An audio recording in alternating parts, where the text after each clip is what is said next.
जानते हैं, यह मूल रूप से बच्चों को सुरक्षित बचपन वापस करने के लिए समर्पित है। तो ये सेक्सुअल हैरेसमेंट से संबंधित है। मैक्सिमम कृत्य के लिए तो अब डिटेल से कहना उचित नहीं होगा, लेकिन आप निर्भया कांड को आप सुने हो। झारखंड स्ट्रीम न्यूज में आपका स्वागत है। इस वक्त हम लोग चितरपुर के प्रशिक्षण केंद्र में हैं, जिला शिक्षा एवं प्रशिक्षण संस्थान डाइट में। यहाँ पे एक दिवसीय पॉक्सो विषय पर एक दिवसीय गैर आवासीय प्रशिक्षण शिविर चल रहा है, जिसमें डाइट के द्वारा यहाँ प्रशिक्षण दिया जा रहा है। आइए यहाँ पे आप यहाँ पे जो पोस्टर है, इस पोस्टर में आप देख सकते हैं जिला शिक्षा एवं प्रशिक्षण संस्थान डाइट के द्वारा यहाँ पे पॉक्सो एक्ट में जो प्रशिक्षण है वो शिक्षकों को दिया जा रहा है। यहाँ का जो प्रशिक्षण है ये गवर्नमेंट स्कूल्स के जितने भी टीचर्स हैं, शिक्षक हैं, उनको बुला के एक दिवसीय ये प्रशिक्षण है, जो कि आज 25 तारीख को यहाँ पे ऑर्गेनाइज किया गया है। यहाँ पे हमारे साथ ट्रेनर भी हैं, इनसे जानेंगे कि ये जो पॉक्सो एक्ट है ये क्या है, प्रशिक्षण किस लिए दिया जा रहा है, इसमें कौन शामिल है और इनका उद्देश्य क्या है। सर, आपका बहुत बहुत स्वागत है झारखंड स्टूडियो में। धन्यवाद सर। सर, यहाँ पे किस चीज़ का ट्रेनिंग हो रहा है? ये पॉक्सो एक्ट और जुवेनाइल जस्टिस एक्ट पर आज एक दिवसीय गैर आवासीय प्रशिक्षण का आयोजन किया गया, जिसमें मूल रूप से कक्षा 1 से 8 तक संचालित विद्यालयों के शिक्षक शिक्षिकाएं भाग लिए हैं। कुल 180 प्रतिभागी हैं। इसका मूल उद्देश्य यह है कि हमारे समाज में बच्चियों के साथ दुर्व्यवहार, शोषण ये बहुत बढ़ता चला जा रहा है। तो इसको रोकने के लिए केंद्र सरकार द्वारा एक एक्ट बनाया गया, जिसको हम पॉक्सो एक्ट के नाम से जानते हैं। यह मूल रूप से बच्चों को सुरक्षित बचपन वापस करने के लिए समर्पित है, बच्चों को सुरक्षित रखने के लिए समर्पित है। तो इस एक्ट के बारे में लोगों को जागरूक करना, बताना, बच्चों को इसकी जानकारी देना इस प्रशिक्षण का मूल उद्देश्य है। तो सर, इसमें कई अभी आप ट्रेनिंग दे रहे थे, मैं वहाँ बैठा हुआ था, कुछ देख रहा था, उसमें कुछ क्लॉजेज हैं, उसमें इस क्लॉज के लिए इतना साल सजा, इस जो है उसके लिए इतना साल सजा, उसके लिए बारे में थोड़ा सा बताइए। हाँ, इसमें मुख्य रूप से पॉक्सो की जब हम बात करें तो ये सेक्सुअल हैरेसमेंट से संबंधित है। तो जब भी यौन शोषण की बात होती है तो यौन शोषण के भी कई एक प्रकार हैं, और उसमें उसी कैटेगरी वाइज इसमें सजा का प्रावधान है, और कम से कम 3 वर्ष की सजा पॉक्सो एक्ट के तहत है। पॉक्सो एक्ट का यदि कोई किन्हीं को लगता होगा कि यह बहुत कम है, माने किसी तरह का कोई अपराध नहीं है, इसकी गिनती नहीं की जा सकती, लेकिन उसके लिए भी मिनिमम 3 वर्ष का सजा का। सर, इसमें मिनिमम जो क्राइम है वो क्या है? मिनिमम क्राइम और मिनिमम सजा, और मैक्सिमम क्राइम मैक्सिमम सजा। मिनिमम क्राइम किसी भी व्यक्ति को उसके लिंग को ध्यान में रखकर लिंग के आधार पर फब्तियां कसना, टिप्पणी करना, छूना, ये सब। उम्र भी कुछ निर्धारित है क्या? उम्र है 18 वर्ष से नीचे। 18 वर्ष से नीचे जिस किसी व्यक्ति का है और उसके साथ यदि इस तरह का कोई कृत्य हम करते हैं तो हम अपराधी होंगे। इसमें मैक्सिमम क्या कृत्य है, उसका क्या मैक्सिमम सजा क्या है? मैक्सिमम कृत्य के लिए तो अब डिटेल से कहना उचित नहीं होगा, लेकिन आप निर्भया कांड को आप सुने हो। हाँ जी। तो निर्भया कांड मैक्सिमम कह सकते हैं, और उसके लिए कम से कम 10 वर्ष की सजा, कम से कम। उम्र कैद भी हो सकता है? उम्र कैद, और उम्र कैद वो भी सश्रम। मतलब उसमें काम भी करना पड़ेगा कैदी को अंदर जाके, प्लस उसको सजा काटना होगा, और जुर्माना भी जी। तो सर, यहाँ पे जो अभी आपका जो ये प्रशिक्षण हुआ है, इसमें शिक्षक महोदय लोग जितने स्कूल के वो उपस्थित हुए थे, इसका मुख्य उद्देश्य क्या है सर? क्यों ये प्रशिक्षण दिया जा रहा है? इस एक्ट के बारे में हमारे समाज के लोगों को बहुत अधिक जानकारी नहीं है, तो इन शिक्षक शिक्षिकाओं के माध्यम से हम बच्चों तक पहुंचाएंगे। जब भी पीटीएम होगा तो पीटीएम में शिक्षक शिक्षिकाएं पेरेंट्स के साथ बातचीत करेंगे। पेरेंट्स टीचर मीटिंग जो होता है, बिल्कुल, हाँ, पेरेंट्स टीचर मीटिंग में उनके साथ बात करेंगे और ऐसे इस एक्ट के बारे में बताएंगे। जब भी किसी व्यक्ति के साथ, किसी बच्चे के साथ इस तरह का कोई दुर्व्यवहार होता है तो वो कहाँ जा सकता है, किस तरह से अपना प्रोटेक्शन वो खुद स्वयं कर सकता है, इसके लिए तैयार करना इसका मूल उद्देश्य है। कभी कभी अपने दोस्तों को, अपने यारों को, अहबाबों को आप ये कहते हैं कि मेरा बेटा, मेरी बेटी है, बहुत अच्छा मोबाइल चलाता, बहुत अच्छा व्हाट्सएप चलाता है।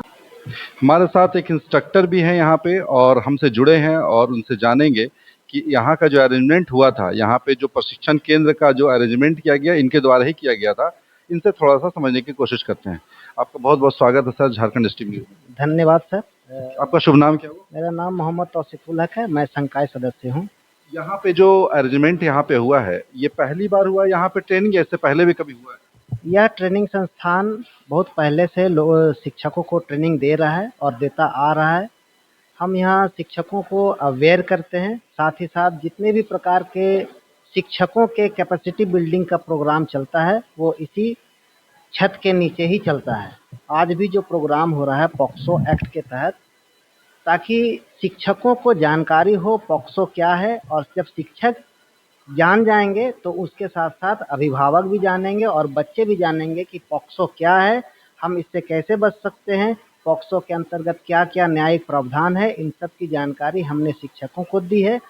हम आशा करते हैं कि ये शिक्षक जब विद्यालय जाएंगे तो वहाँ पर बच्चों के साथ भी रूबरू होंगे और साथ ही साथ पीटीएम और एसएमसी के जितने भी मेंबर हैं उनको भी इनकी जानकारी देंगे। सर अभी जो प्राइमरी स्कूल हो या फिर मिडिल स्कूल हो या हायर स्कूल हो, बच्चियों का जो तादाद होता है ज्यादा होता है लड़कों के मुकाबले में, ऐसा देखा जाता है।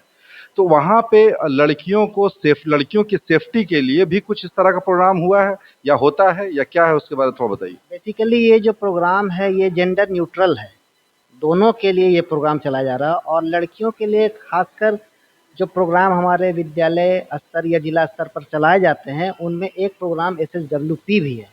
इसमें हम बच्चियों के साथ होने वाली तरह तरह की दुर्भावनाओं को बताते हैं, उनके बारे में बातचीत करते हैं और बच्चियों को अच्छा से अच्छा करने के लिए प्रेरित करते हैं।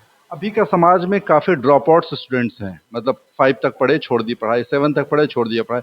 उन लोगों के लिए भी, उनके गार्जियंस के लिए भी, या इस तरह के समाज के लोगों के लिए भी कुछ प्रोग्राम ऑर्गेनाइज आपके द्वारा किया जाता है या नहीं? जिला स्तर पर ड्रॉप आउट को कम करने के लिए बहुत सारे प्रोग्राम चलाए जा रहे हैं। जैसे बच्चों के लिए जो प्रोग्राम है सीटी बजाओ बच्चा बुलाओ, ये थोड़े थोड़े प्रोग्राम जो चलाए जा रहे हैं, साथ ही साथ प्रयास कार्यक्रम भी चलाया जा रहा है। वैसे बच्चे जो स्कूल से छूट गए हैं उनको चिन्हित किया जाता है और उनको फिर से विद्यालय लाया जाता है। उन लोगों के लिए तो सारा कुछ फ्री है गवर्नमेंट की तरफ से। बाकी जो चीजें हैं जैसे कि साइकिल वगैरह भी अभी कुछ दिन पहले मिलता था, तो अभी उन लोगों के लिए कुछ स्पेशल ट्रीटमेंट गवर्नमेंट की तरफ से जो ड्रॉप आउट्स हैं उन लोगों के लिए, या नॉर्मल सभी बच्चों के जैसा है? सभी बच्चों के लिए सरकार का जो प्रावधान है वो सभी बच्चों के लिए है, चाहे वो ड्रॉप आउट हो या फिर रेगुलर बच्चा हो। और सर अभी जो ये ट्रेनिंग आज यहाँ पे हुआ, यहाँ पे क्या क्या इंतजाम था टीचर्स के लिए? टीचर्स के लिए first of all educational kit था, उसके बाद नाश्ते की व्यवस्था थी और दोपहर में भोजन की व्यवस्था है, और सभी के लिए अच्छी व्यवस्था की गई है हमारे द्वारा, और हम चाहेंगे कि हम इससे अच्छा व्यवस्था अगली बार जरूर करें। बहुत बहुत धन्यवाद। Thank you sir. हमारे साथ शिक्षक भी हैं जो कि ट्रेनिंग के लिए आए हुए थे यहाँ पे प्रशिक्षण केंद्र में। यहाँ पे इनसे जानेंगे क्या सीखे और ये अपने स्कूल में किस तरह का इसे इम्प्लीमेंटेशन करेंगे। सर आपका बहुत बहुत स्वागत हमारे चैनल में। जी धन्यवाद। आपका शुभ नाम क्या हुआ? मेरा नाम सुरेंद्र प्रसाद गुप्ता हुआ और मैं PM श्री उत्क्रमित उच्च विद्यालय मनुआ मांडू रामगढ़ के प्रभारी प्रधानाध्यापक के रूप में कार्यरत हूँ। अभी यहाँ पे जो ट्रेनिंग हुआ सर, यहाँ पे आप लोग इससे क्या सीखने को मिला? आज जो पॉक्सो एक्ट के तहत हमारा ट्रेनिंग पूरे रामगढ़ जिले के स्कूल के शिक्षकों और प्रधानाध्यापकों के बीच में आज हुआ। यहाँ से हम लोग ये सीख रहे हैं कि बाल संरक्षण के लिए, बाल अपराध को रोकने के लिए हमें विद्यालय में किन किन उपायों का जो है कार्य करना है, और यहाँ से उन बच्चों को जो है उनका भविष्य सृजन, बाल अपराध रोकने के लिए, बाल अपराध न हो, इस पर हम लोग काम करेंगे। सर इसमें अभी जो पहला प्रायोरिटी क्या होगा आपका स्कूल जाने के बाद बच्चों के लिए?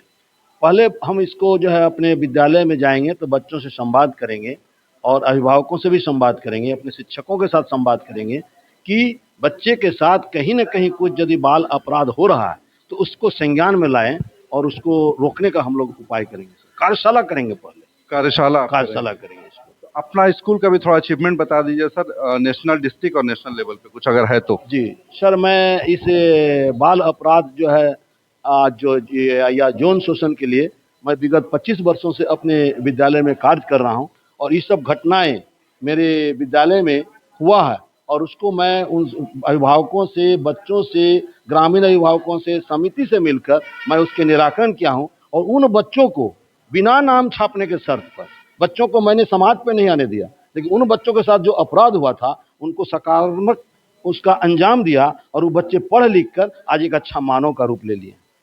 तो सर अभी जो आपके बच्चे जो स्कूल में पढ़ रहे हैं वो पास आउट जो स्टूडेंट्स हैं, मतलब एलुमनी जो हैं जी, उनसे भी कोई संपर्क है आपका, और उस वो स्कूल के लिए कुछ करने के लिए तत्पर हैं, या इस तरह का कुछ है तो बताइए। जी, मेरे पास सर एक विद्यालय में जितने में पढ़ाए हुए विद्यार्थी हैं और जो जितने अभिभावक हैं, मेरा उससे एक एलुमनी है, और उससे मैं विद्यालय के लिए दान स्वरूप कुछ उनसे विद्यालय के लेता हूँ, उन लोग विद्यालय को देते भी हैं, जितने भी मेरे एलुमनी बच्चे हैं, और जिसके चलते मेरे दान स्वरूप किसी विद्यालय को आज राज्य और राष्ट्रीय स्तर तक का मैं मॉडल विद्यालय बनाया हूँ। बहुत बहुत धन्यवाद। जी धन्यवाद। तो ये हमारे साथ शिक्षक भी थे और कई ट्रेनर थे, उनका बात हम लोगों ने देखा, सुना और समझा। तो यहाँ पे हम लोगों ने देखा कि जो पॉक्सो एक्ट के तहत जो प्रशिक्षण चल रहा है उसमें बच्चों को किस तरह से अवेयर किया जाएगा, और वहाँ पे शिक्षकों को ये बताया गया कि अगर मिनिमम प्रावधान जो है उसका 3 साल है, मैक्सिमम जो है वो उम्र कैद की सजा भी होती है विद श्रम, मतलब काम करने के साथ। आपका बहुत बहुत धन्यवाद। Thank you.